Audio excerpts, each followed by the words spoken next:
of allegiance. I pledge allegiance to the flag of the United States of America and to the republic for which it stands, one nation, under God, indivisible, with liberty and justice for all.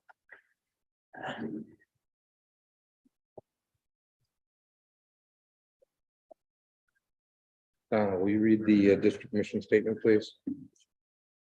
The mission of the Exeter West Greenwich Regional School District is to empower students to dream, reach, and succeed. Thank you. Open forum. There's a 3-minute time limit per individual and a 15-minute maximum time allowed for open forum. Comments must be directed to the chairperson of the school committee, who may limit or terminate a discussion. No comment should address personnel, litigation, or negotiations as restricted by open meetings regulations. The school committee cannot take action or vote on topics introduced that are not reflected on the agenda. Is there anyone here that has anything they want to discuss in open forum? Okay. Okay, the consent agenda, Jim? Okay, so under consent, we have a few appointments. This is aside from the athletic appointment, this is related to the attrition based on the 3 retirements that occurred in December at central office. So the Metcalf secretary moved into the special education office as the secretary. And so we have an individual moving into her secretarial role. We identified an individual for the human resource executive assistant. That is the same position as Robin Serio. Under administrative contracts, there's a slight adjustment to Robin's contract to reflect a salary that is higher than the new person that we're bringing in, since Robin has been with us for quite some time and deserves any cent she gets. We have a leave of absence and a couple of retirements, one that occurred at the end of December, that is a teacher assistant, and one that will occur at the end of this school year. We have our monthly bills and a couple of new approvals for homeschooling. Okay, is there anything that needs to be pulled beside the executive meeting minutes of November 22nd?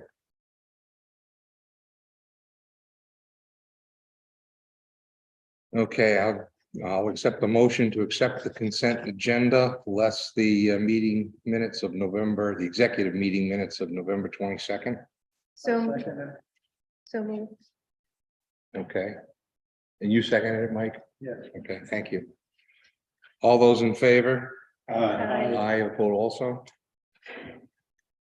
Okay, the executive meeting minutes of November 22nd. Do I have a motion to approve those? Second. So moved. Okay. All those in favor of approving that? Please say aye. Aye. Okay, and myself and Abstain. right, thank you, Kevin and Maddie. Okay. Okay, correspondence. There any questions concerning correspondence?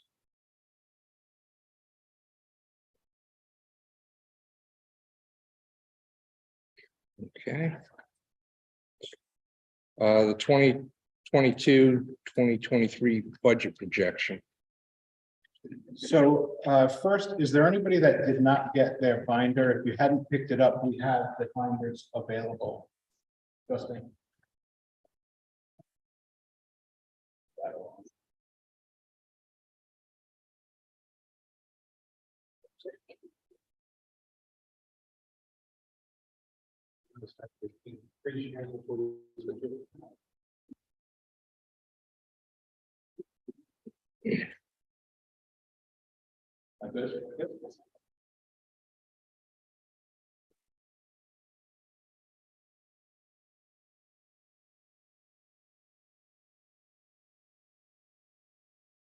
Yep.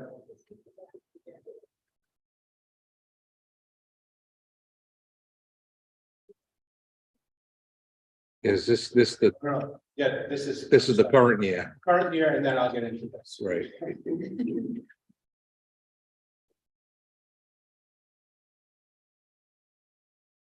Yes, we got that. Yes.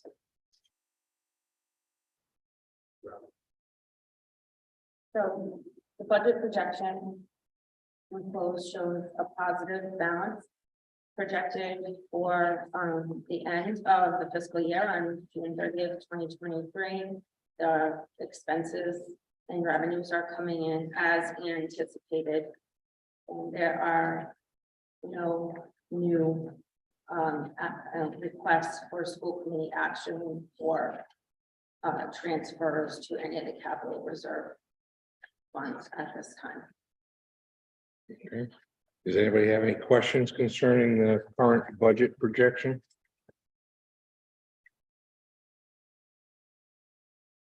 Okay, monthly reports. Any questions or concerns concerning the monthly reports?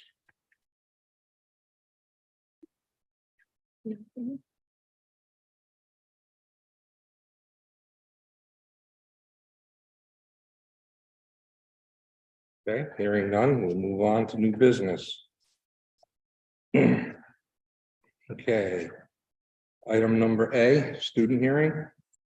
So the hearing, as required by law, the notification was sent to the family, telling them to indicate if they wanted the hearing in open session. They have not indicated that, so it is scheduled for executive session.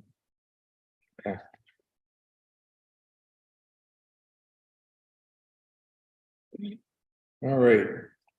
Now we get to the approval of new high school course offerings.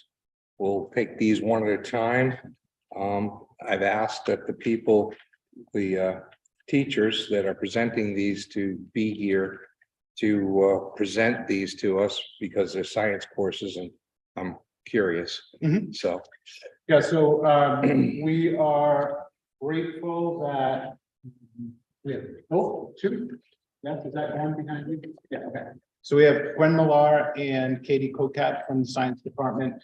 And so since they're here and they have far more expertise in this subject than I, what I think would be helpful is if we took one course at a time and they just talk briefly about the course, why it is being presented. And then if there are any questions, we certainly can address those questions. So I don't know who's taking the first one. It's the medical interventions, PLTW medical interventions course. Katie, Gwen, Stacy. Okay. Okay. So that we do have some new CTE programs. One of them is our biomedical pathway into this medical interventions course is the next sequential course that we're adding. So this biomedical pathway will have all the courses that requires in order for us to have CTE approval. So we started with the biomedical principles of biomedical science this year, and this is the next sequential. And this is Matt, right? That would be the Matt. teacher. So I'm sure that you read the status reports, but it was super exciting that we had 2 additional CTE programs that were approved. One in bioscience, and then the other one was in at the childcare field. So you know, the biotech pathway is something that we've been pursuing for a number of years. So we're really happy that this has finally gotten to the approval stage. And this is the next course that would be required for students to end their career here with the required courses and the appropriate certification. okay. Does anybody have any questions for Stacy? So this is the last course that's needed in order to be certified. So there are actually 3 courses in the sequence that we have to put in. The next one we will come forward with next year for the last year of the programs. And I just want to clarify, we've been teaching similar courses, but Ryan requires specifically that we utilize Project Lead the Way so that we can get the approved certification for the programs. Okay, is there any other questions for Stacy? Can I have a motion to approve this new science department course offering? PLTW Medical Innovations? Second. Okay, Mike, you made the motion, seconded by Justin. All those in favor? Aye, vote also. Motion's approved. Okay, next up is the Animal Science Introduction to Animal Veterinary Care pathway. Before going on some specific courses, I just want to talk about the purpose slide. Katie, when we're adding courses, we have had an approved CE agricultural program here. Our first approved program, however, the state has changed some of the standards and requirements for that program, and now require the kids specifically to just plant under the animal. They can delve into both, but they have to be a certain number of courses that are plant related and or a certain number of courses that are animal related, and our pathway running that and doing a little bit of each. So when we're meeting the variety of requirements, we do need to add additional things, an additional animal course, so that's there to make the requirements for that. The new course that I propose is an introduction to vet sciences. Obviously, we can't, the kids are not going to come out of school as veterinarians, but in the state of Rhode Island, you do not have to have a certification to be a vet tech. Most people, you can walk in off the street, have an interest in animals, and the vets will help to train you to support them. This program is a program out of Cornell University and the National FFA. It is very specific to skills that support veterinary medicine, like sterilization and prepping the surgeries and dosaging and behavior restraints, that sort of thing, working with the general public, scheduling, and all of the things that the vet doesn't do but needs in the office. So this would be a course that would be offered to either juniors or seniors. It's important that they have biology, because the concepts that we're going to be talking about are one step up from biology. So they need to understand disease, they need to understand vectors, they need to understand genetics. So that's why it's required for after 10th grade. The other course we have that's URI credit, but that's a more generalized course that focuses on livestock. The pre-vet class and vet sciences class would be more small. The hope is when they leave, they will have be certified in pet CPR and first aid and have a resume so that they can go out and hopefully be hired above other people in the community for that job. If they want to be a vet after that. Yeah, we have two that come through EWG, at least two. I don't know We about have five. one right now that is in vet school, and we have probably 8 local that are vet techs. Any questions? Any questions? And it will culminate in a career development event in Indianapolis, where they will actually be paired in teams and have to solve problems that are related to vet sciences. Very interesting. Cool. Any other questions? Okay, can I have a motion to approve the new high school science course, ag pathway course offering animal science introduction to animal veterinary care? So moved. Donna and Justin seconded. Okay. All those in favor? Aye. Motion's approved. Okay, and environmental horticulture 2 with landscape design, and this is the agricultural path, science path for the pathway. So this is the right side, I guess. So Yes. first, we take floriculture, and then you take it in 9th through 12th grade, and then typically at the moment, if you're 11th or 12th grader, usually take horticulture, which we're now going to change to horticulture 1. And kind of like an introductory greenhouse course where students are kind of guided and learning how to grow out crops inside the greenhouse and manage a little bit on their own. The horticulture 2 with landscape design is the state has a landscape key component to it in order to build the CTE requirements. That's why we wanted to add that. And then landscape two is we're hoping that the kids are gonna kind of go off on their own a little bit more and not be as guided, and now they're kind of like, hey, you're the growers, you learned everything from culture one. And now they're gonna problem solve and they're gonna actually grow out certain crops. They're gonna be a little bit different though, it's gonna be more like food crops. We're gonna use hydroponics, and then we're gonna have a landscape design piece where they're gonna get a certain section. And then they're going to design that section and actually carry out that design. Sorry. Any questions for Katie?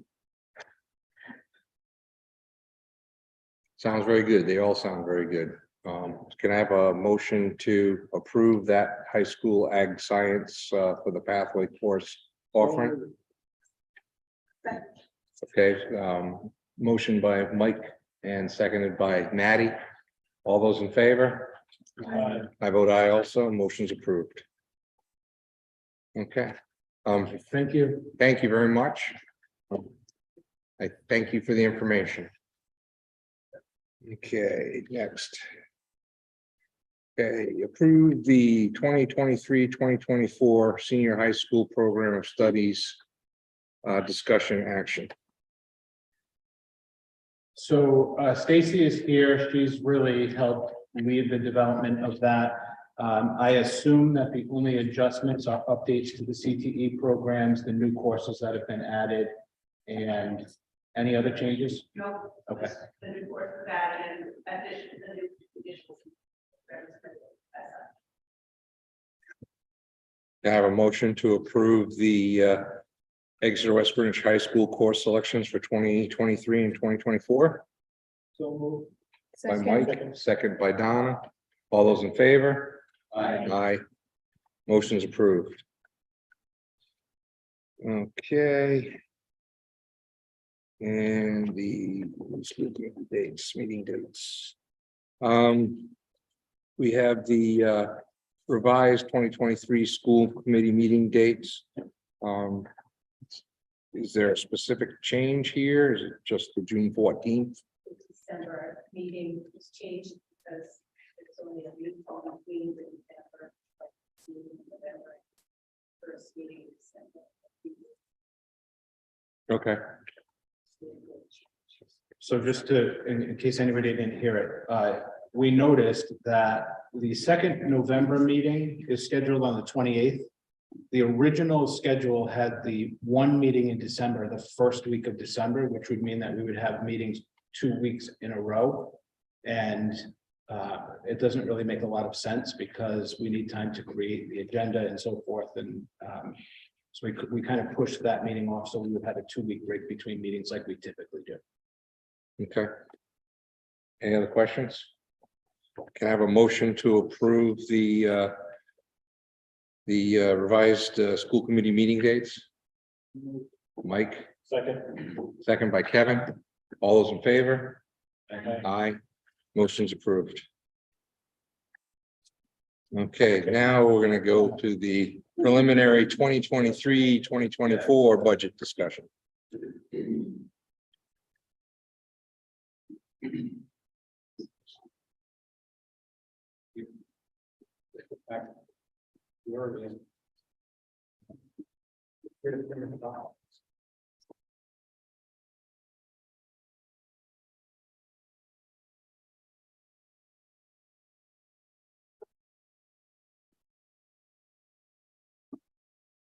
Okay. So for those of you that are new, I'll just kind of go over our process a little bit, and then I will briefly go through the spreadsheet, which is included in the binder.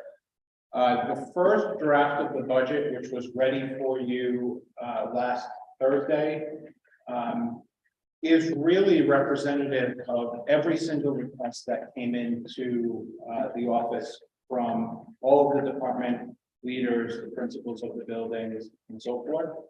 There has been no analysis at this point. That process has started, but the initial draft is just everything that everybody requested. Obviously, those of you that have been here for other budget seasons realize that the first draft is never the last draft. We will go through a series of updates at all of the upcoming meetings until we get to the point where it's scheduled for school committee approval. I actually have scheduled meetings with each of the principals and department leaders that start tomorrow. So even by the next meeting, there will be a significant level of adjustments that are made to the initial draft. But just so that you can see where we are starting from, and again, this document is also available in your budget binders in section 1. And I'm just going to focus on the 2023-24 initial draft. The operations budget came in at $35,902,897. And again, that includes everything.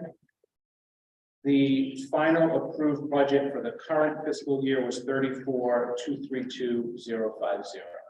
So obviously you can see that there is quite an increase, about 1.7 million. But again, that includes every single request, not all of which will be included in the final draft budget. There are some pieces of good news that I want to share, because when we're trying to lower the impact of the budget, it's really a combination of two things. It's reducing expenses or increasing revenues.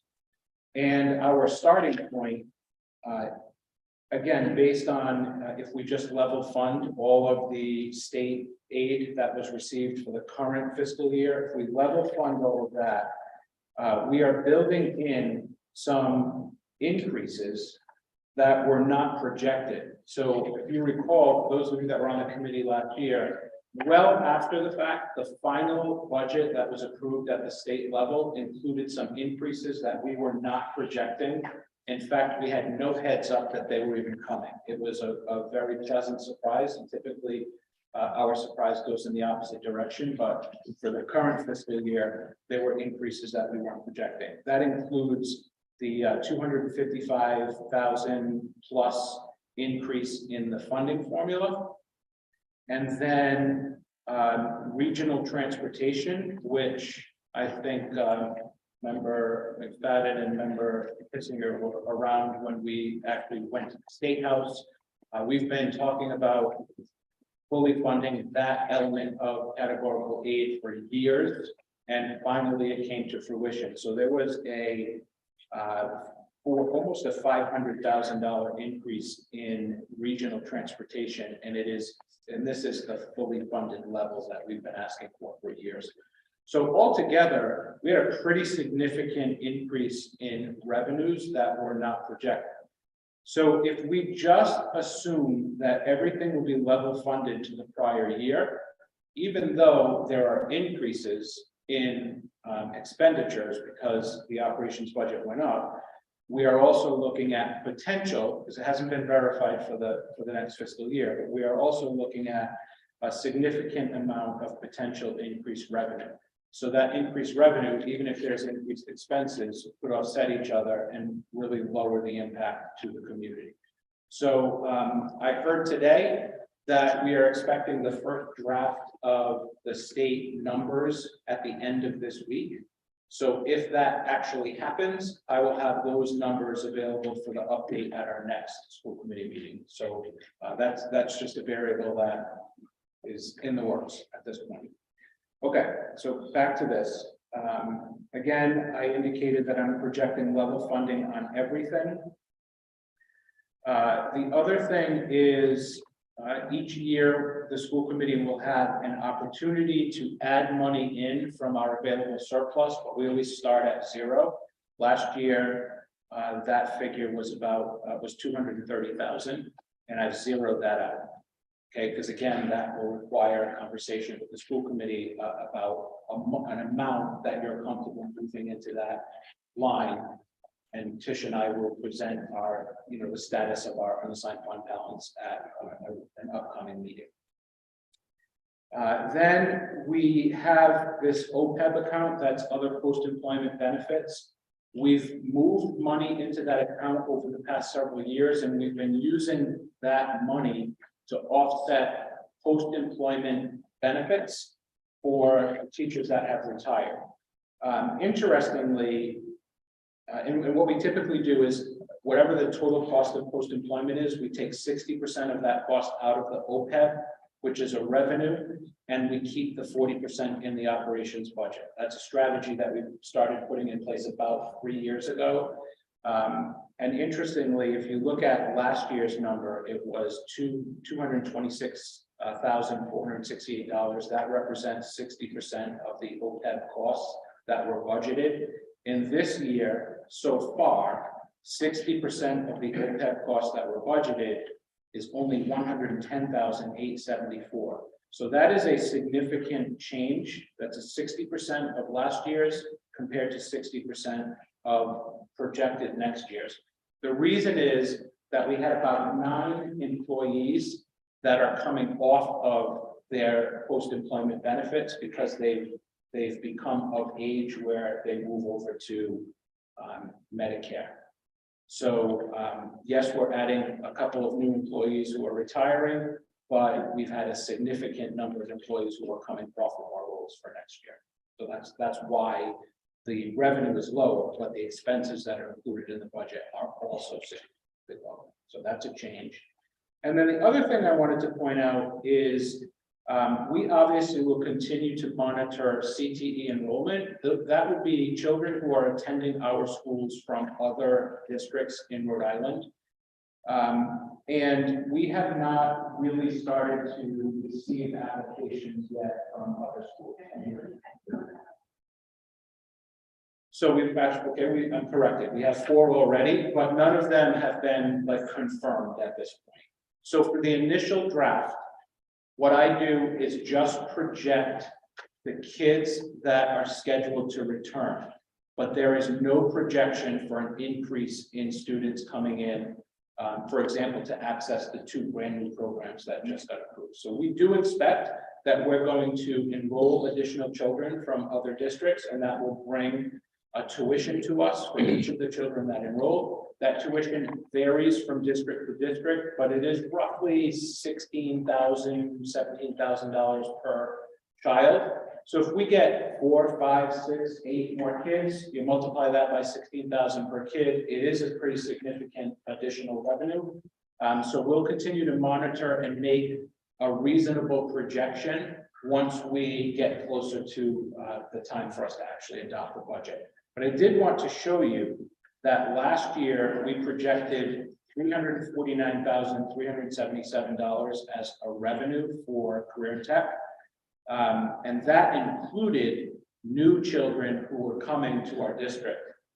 But late in the game, we actually received a number of additional applications for Career Tech programs.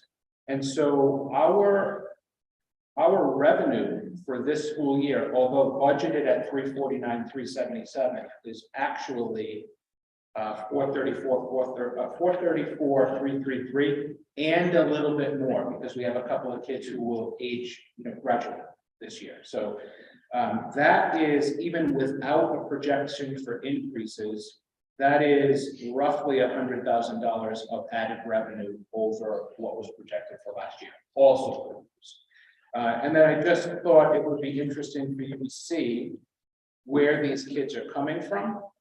So in terms of the projected return students, we have 12 coming from Coventry. Each child brings $14,855 in tuition from that community.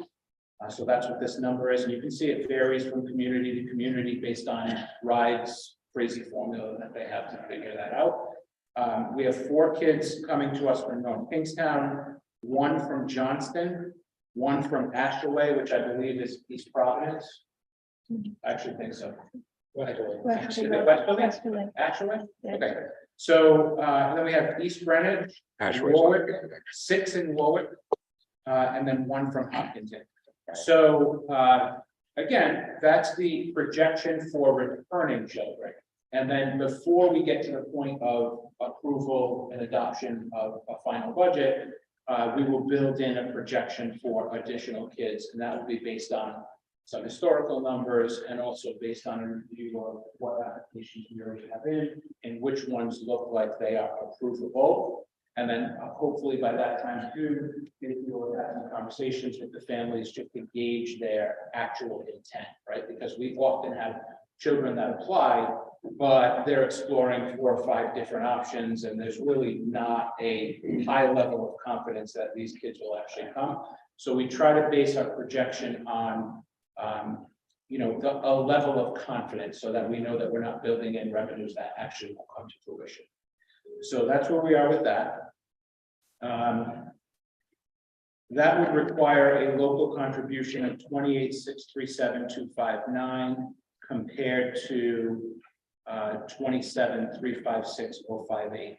So you can see that while the increase in the operations budget was higher, even if we keep everything in, which we're not going to do, the impact on the community does not equal the overall increase in the operations, and it's because we're building in these additional revenues that I've explained. Again, that could all change. We expect the governor's first numbers to come out, state first numbers to come out this week. And we will continue to report out at every successive school committee meeting until we get to the point of adoption. The last thing is we need to look at bond payments. So our existing bond payments are $369,308.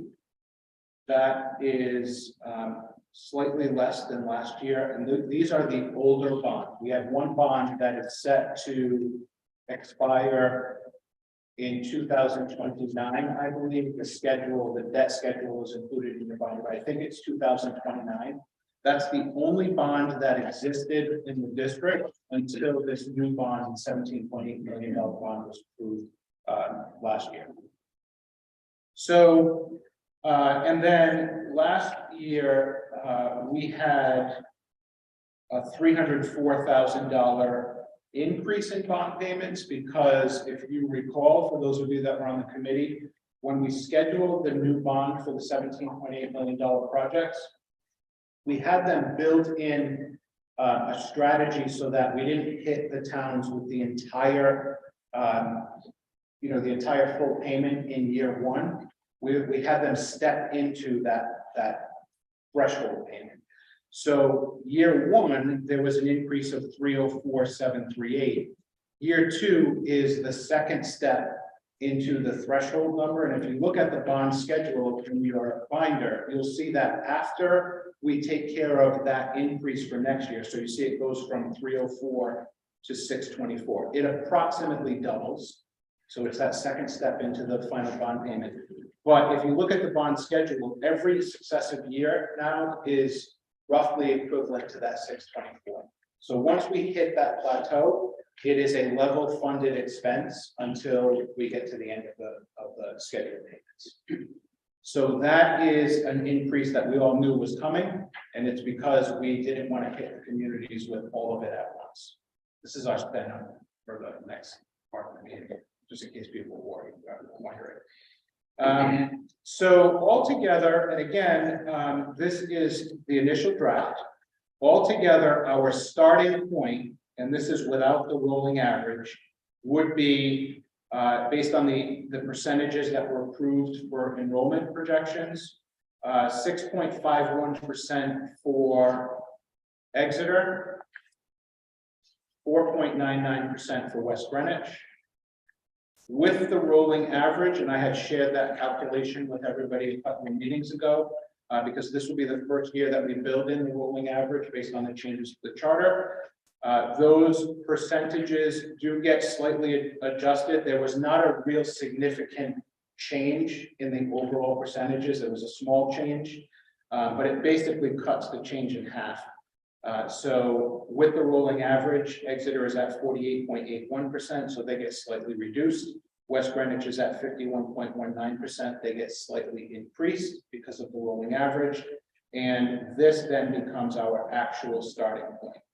Now, obviously, those numbers are too high, but those of us that have been around probably remember years where our starting point was 11%, 12%, it's pretty consistent. And that is typically impacting one community far more significantly than the other community, and that's based on the shift in populations.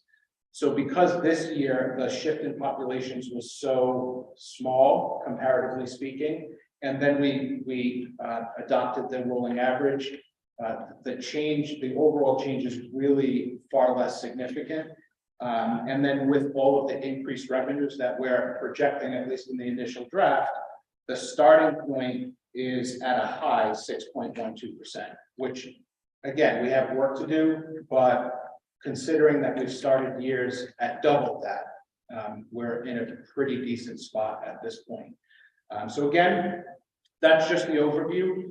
And my meetings with individual principals and department heads begin tomorrow. So I will have a lot more information to share at the next meeting, and I'll go through where the cuts were, where the adjustments have been made. There's some staffing adjustments that we need to make. For example, I haven't even built in the retirement that was included in tonight's meeting. That will be a savings. So we'll start building in those adjustments to the budget, and you'll see progress at every meeting, every successive meeting over the next couple of months before we get to the point of adoption. Thank you. Go ahead, Paul. So, for the benefit of everybody, the reason why, even though our number is 48.81 and it's lower than the previous year, the kid count went disproportionately down between the two towns. So did we lose 30 and 5 in West Greenwich? I don't have those numbers, off, Yeah. but it's actually in your binder. Yeah, it is. The kid count. Why you're seeing is that even though percentage number is lower than the previous year for Exeter, because the kid count was dramatically down. And when I say dramatically down, I think it was 30 in West Greenwich and maybe 5 in Exeter. That's why you're seeing us having to pay over the previous year, because the kid count. So it's a little bizarre. I knew that's correct. Yeah, well, the 2022-23, which is our current fiscal year, the Exeter amount was 48.63%. And even with the rolling average, that increased to 48.81%. So the percentage went up a little bit. Okay, but the percentage went up a little bit. It's only 0.2%, which, you know, when you compare that to a $33 million budget, 0.2% does represent a significant amount of money. But it means it's 48.81% of the overall student body. The overall student body may have decreased, but the percentage of students from Exeter has gone up a little bit. So because more kids left West Greenwich from the previous year than Exeter, that's why. That's correct. You've seen it. Then I have another question. Go ahead. So, you know, we're a regional school district. There is a law that's still on the books, is that regional school districts get a bonus, the regional bonus, and then there's a formula, student formula. Mhm. Since 2002, which is when I started, right? We used to get, I think, $12 million in revenue from the state. Now we get 4.8. You know, the government's probably going to kick in a little bit more because of the, you know, $600 million surplus. Do I understand that correctly, that the kid count number or the state revenue number does not reflect any regional bonus revenue? Do any of the regional districts that you know of get any? No. Yet So it's still on the books. They awarded it for a period of time and They then they did. stopped awarding. Yes, they did. And we did address that when we Yeah, when we that marched was- to the State House that particular year. Yeah, we did. And it's gone away since then, though. Yes. It was in serious decline. I think it went away. Oh, it was, I was still on the school committee before I went to the town council, so it hasn't been that long. I want to say maybe 4 or 5 years. But nevertheless, you know, it's still on the wall. It's still, because I checked it recently. I was hoping I would have seen it removed out of Rhode Island general law, because I'm pretty much sure that we were getting goose egg for the bonus. The bonus program was an incentive way back when for districts to regionalize, right? So that was the whole idea of the bonus program. And, you know, we just get them as a result of that anyway, and it was pretty good. Now we got nothing and we rely. But I also think that as part of the funding formula, they make an adjustment. for that. I don't recall exactly. I mean, I know I've been here 11 years, so next year will be my 12th year. That means this is my 11th budget that I'm preparing. And in those 11 years, we have never received a regional bonus. That's not right. But we did receive it at one point, but it's prior to my tenure here. I think if you look, I think you'll see there's an adjustment inside of the funding formula. Yeah, for they may that. have done that.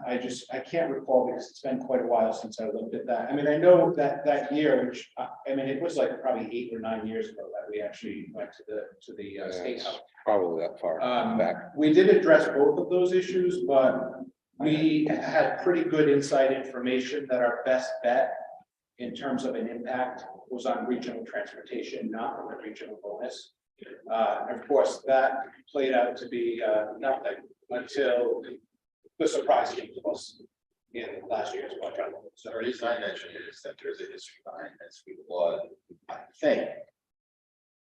Because someone might quote me on this, I'm probably wrong, but I think we used to get back in the day when our enrollment was around 2,200 kids, we used to get $12 million in state aid. And now we get 4.8, maybe a little more, depending on the generosity of, and where the money come from. So the budget never went down. So it came out of the state coffers, I mean, the town coffers. So every time the state gave us less money, the towns kicked in more. So for all intents and purposes, the school budget never suffered from the decline in state aid. Anyway, that's it. Commercials over. Thank you. Yeah. Any other questions for Jim concerning the initial draft budget?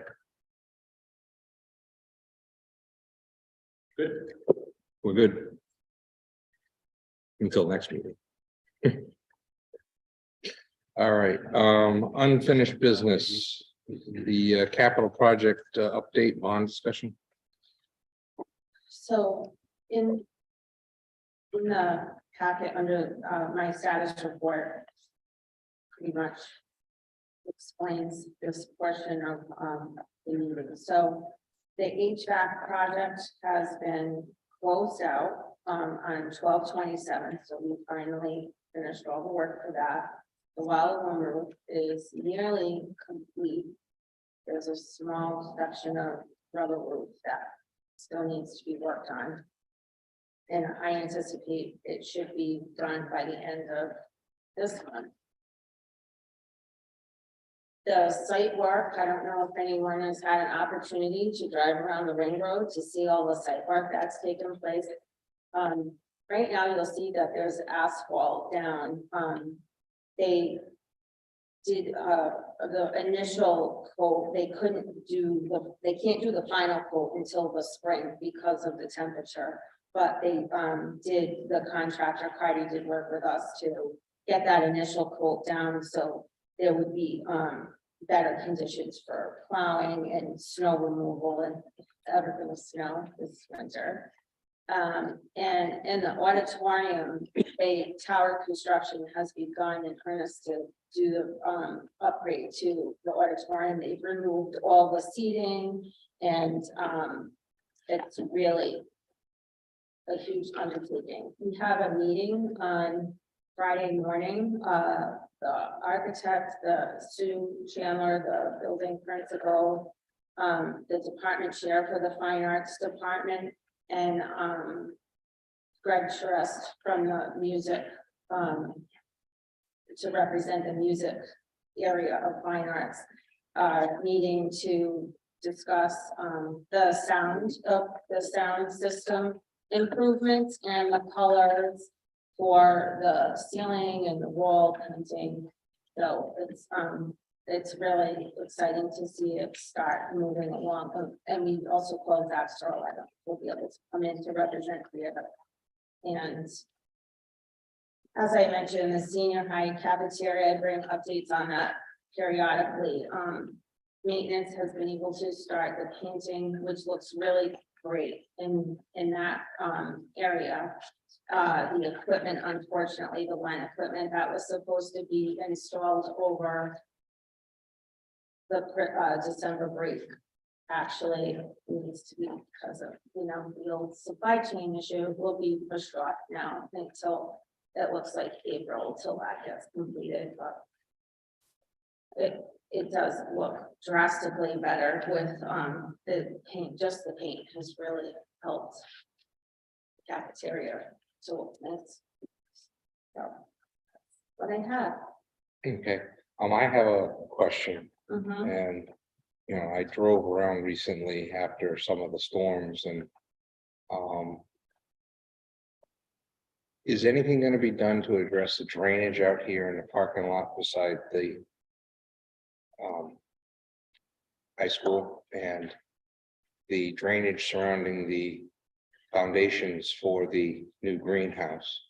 Those were full of water and had been dry for a few days, and we know that the soil conditions have been reported to be bad under the old greenhouse, so we definitely need to make sure that, there's adequate drainage around the foundations and the parking so that nobody gets hurt. I mean, that was a big puddle down there, so I don't know if this plan still put something in to get that water down into the fields. And again, you don't want water building up around the footings and the foundation, because as it freezes, it will crush the foundation and then you'll be in trouble. Right. So, the only other thing that I noticed when I drove around recently was it looks like there'd been a little bit of wind damage to the roof at Wawaloon. I don't know if that's been looked at in any greater depth yet, but it's not that it pulled anything up and things disappeared, but it definitely pulled some of the shingles up. And do you recall at which end of the building? that was? There was several places along the front of the building and then along the gymnasium. Okay. That's right. Thank you. Thank you. Any other questions? Okay. So, important dates and meetings. My glasses are here. Tuesday, January 24th, 2023, school committee meeting. Wednesday, February 1st is a budget workshop. Tuesday, February 14th is a school committee meeting. Thursday, February 16th is the 2023 joint school committee town council meeting. And Tuesday, February 28th is a school committee meeting, budget adoption. Any questions about the dates? Okay, So the hearing is scheduled at 7. Ben is not here yet. We should break. okay, That's before we move. all right. So we can take a break for about 10 minutes before we move into executive session, because the family's not here yet. We're gonna go ahead and end the stream. If any vote is taken in executive session, it'll be recorded on the video.